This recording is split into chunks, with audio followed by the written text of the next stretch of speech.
পোল্যান্ডে পশ্চিমা সামরিক জোটের সামরিক মহড়া, লাইভ ফায়ার করা হয় ট্যাঙ্ক, হেলিকপ্টার ও যুদ্ধবিমান থেকে।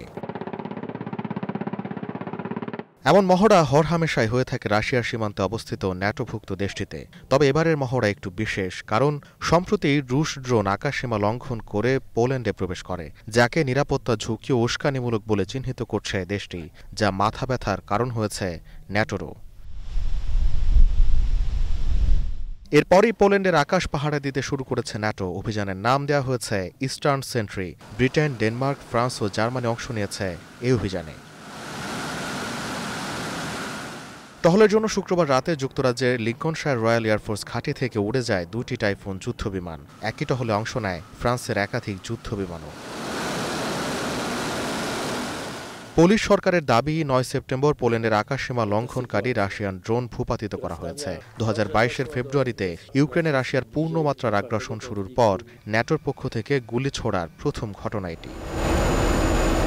পোল্যান্ডই নয়, জোটভুক্ত আরেক দেশ এস্তোনিয়ার আকাশেও রুশ জঙ্গি বিমান MiG-31 চক্কর দিয়েছে 2 দিন আগে, তাও আবার তিনটি। অবস্থান করে প্রায় 12 মিনিট। এই এস্তোনিয়ার সাথেও দীর্ঘ সীমান্ত আছে রাশিয়ার, যদিও আকাশসীমা লঙ্ঘনের অভিযোগ অস্বীকার করেছে মস্কো। রুশ যুদ্ধবিমান রোমানিয়ার আকাশসীমা লঙ্ঘন করেছে বলে অভিযোগ উঠেছে। ইউরোপের কয়েকটি দেশে একের পর এক আকাশসীমা লঙ্ঘনের এসব ঘটনাকে বড় হুমকি হিসেবে চিহ্নিত করে ন্যাটো হাই অ্যালার্ট রেখেছে ইউরোপকে। বাড়ানো হয়েছে সামরিক উপস্থিতি, জোরদার করা হয়েছে টহলও। তবে এগুলোকে শুধু টহল হিসেবে আখ্যা দিতে নারাজ কোনো বিশ্লেষক, কারণ ন্যাটো সনদের অনুচ্ছেদ 4 কার্যকর করা হয়েছে। এখানে বলা হয়েছে, আকাশসীমা লঙ্ঘন বা নিরাপত্তা ঝুঁকি তৈরি হলে জরুরি ভিত্তিতে পরামর্শ করবে জোট।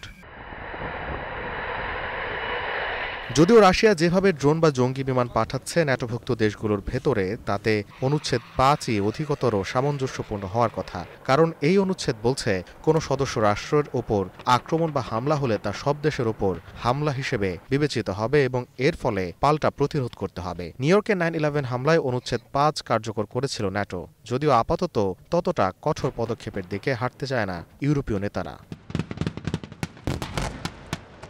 এদিকে ইউরোপের দেশগুলোতে রুশ বাহিনীর বেপরোয়া আচরণ নিয়ে খানিকটা চুপচাপ যুক্তরাষ্ট্র।